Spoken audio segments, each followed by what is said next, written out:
I'll just give you that notice again. I don't know, shortish sort of video. Eating our share, the old beard looks. Anyway, going out to do a bit of shopping soon. Bit of Christmas shopping left, not a lot. Down to my wife's club at the Eleanor. I'll probably fall asleep again. I never look at that camera up there, no, I just can't look up there and do this at the time. He asked, so that's that, and I might go for a meal afterwards to different places time. Main thing is this thing about wars and stuff and religion. Now, I believe and agree exactly what Bryce said.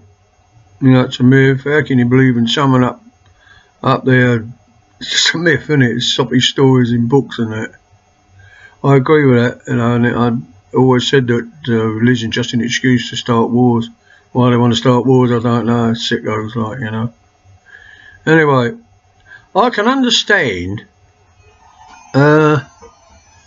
whenever it was, say, 500 or 600 years ago, we were supposed to, if history's true, you never know, there's everything so fake, you don't know what you're doing. Or you lived in mud huts or straw huts or whatever you want to call them.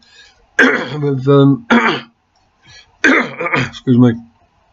And I believe we were called serfs, which ain't far away from the word slaves.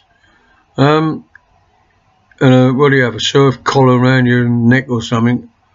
The king was in a castle ruling over the land. I mean, you could call that conservatives now in Parliament, really. Parliament is the new castle, if you like.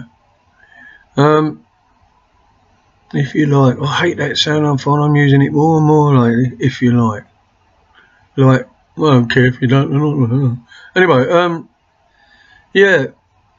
I can understand then whoever told them or whatever to believe in a god, right? Now, they've got no entertainment, they've got no gadgets, no technology that we would recognise, no internet, no telly, radio, phones, nothing like that. And their village was their little world. I mean, if they wanted to get away from the village, they couldn't jump in a car, plane or helicopter and just whiz off to another town. They had to stay there. So that became their world. So if someone told them there was a god and he looked after them, and the silliest of all knows their thoughts, I mean, knows everybody's thoughts. That's like the CIA and all that lot are supposed to keep files on everybody's phone calls and sites they go on, you know. Impossible for them. And yet one mythological god is supposed to read everybody's thoughts. Anyway, that I could understand. That was a sort of world, what do they call them, pagan religions or something, aren't they? I could understand them praying to some sort of god because they didn't know any better, didn't know anything else.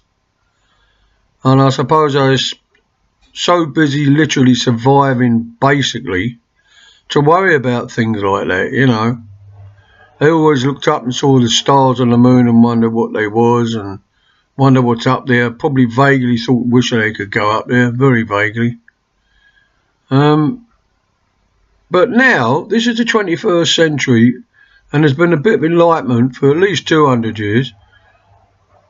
And there's still people going around believing in a God that just don't exist. Just ridiculous.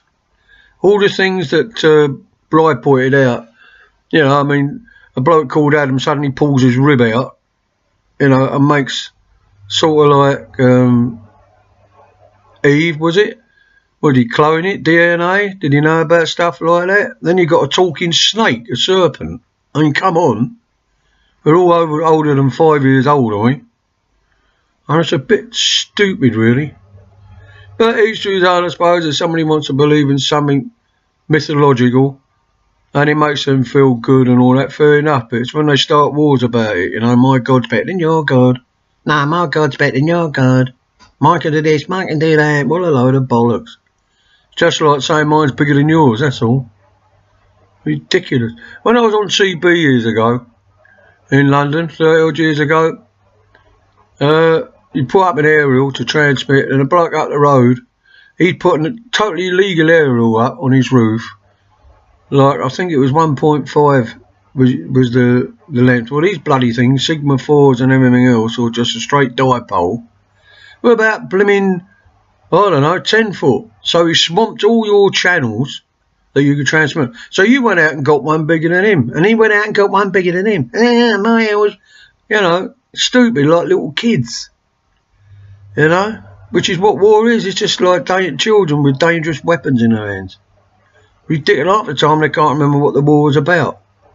Ridiculous, like, you know. In these happy times of Christmas, I love Christmas, all the bits and pieces, but that's all I like. You know, it's just like one sort of like a party, but I'm at least a bit religious. It's just, I don't know, excuse to get together, exchange presents, cards, people you haven't seen for ages, people you don't want to see for ages, you know. So that's all it is, really. I just thought I would make that point. And my wife probably can hear me at this moment because she's just come out of the shower. I'm probably thinking, what a dickhead. That's the other half to you, look. Can you hear me, dear? What? Oh, never mind. She said what? She couldn't hear nothing. Deaf as a post. Shut up.